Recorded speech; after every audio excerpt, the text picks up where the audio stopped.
What's good? What's good? It's the one and only, but what do I know? Boxing coming back at y'all with another one, man. So we got Tony Weeks. Now I do got to give a shout out to Boxing Ego. I always, whenever I see like a video and I do a video off of somebody else's video, I always give them a shout out.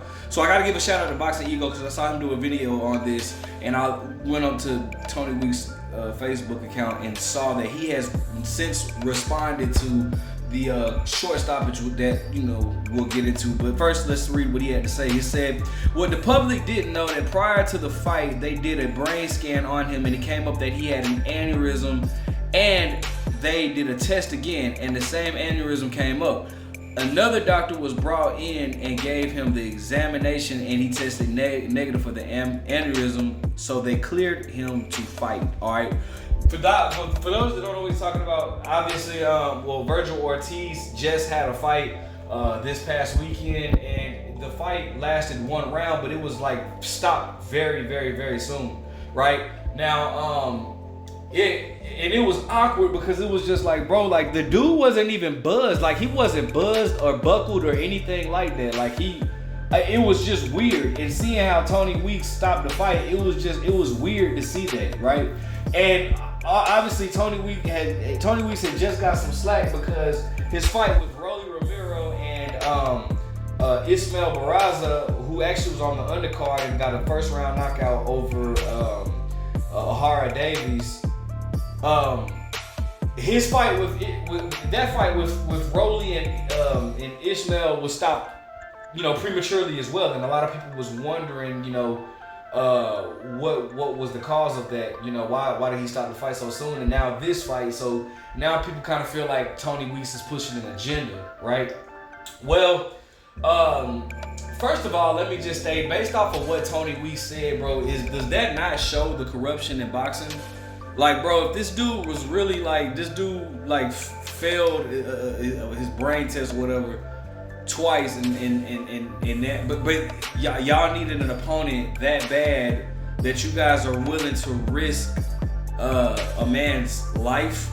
Like, I just don't respect that at all. And if that's true, I'ma hold Golden Boy into the fire, because this is ridiculous, bro. Is it not bad enough that boxing has all these tragic death losses and all this type of stuff, like where boxers are getting killed in the ring, or you have a situation like Pritchard Cologne, who he was getting rabbit punched, and now he's at a vegetable stage.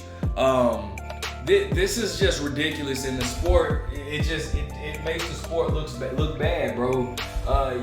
You have, it's just so many things that's wrong with the sport of boxing, bro. And then obviously, and I get that they want to keep Vergil Ortiz active, because his last two fights he's had to pull out because of whatever reason, whatever stuff that he was going through. But bro, that doesn't give you a right to put somebody's life at danger, bro. If the man failed two brains, or tested, for whatever the situation may be, bro, like that is bizarre to me. And it does put the referee at a sticky situation. Now, granted, sometimes I do feel like we hold the referee to an unfair standard, because a lot of times, obviously, now in this situation, Tony Weeks was wrong, and I do feel like in the situation with Ismael Barraza, Tony Weeks was wrong as well. But I'm saying, sometimes the referee gets criticized because of a decision that he has to make on cue, on the spot. An example of that is the fight with Usyk and Daniel Dubois, right? If you guys remember, obviously it was a big controversy because Usyk landed Daniel Dubois landed a shot that many people perceived to be, a fair shot.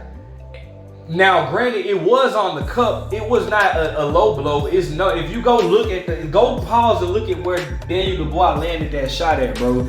It's no way that your nuts are that high up. Like, no. But it was on the cup, right?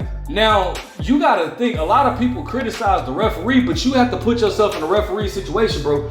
You don't have time to be like, Oh snap! Was that a no? You gotta make a call just like that, bro. You have to make the call just like that. So you when a situation like that happens, bro, you don't have time to be like, oh wait, let me go check the replay to see if.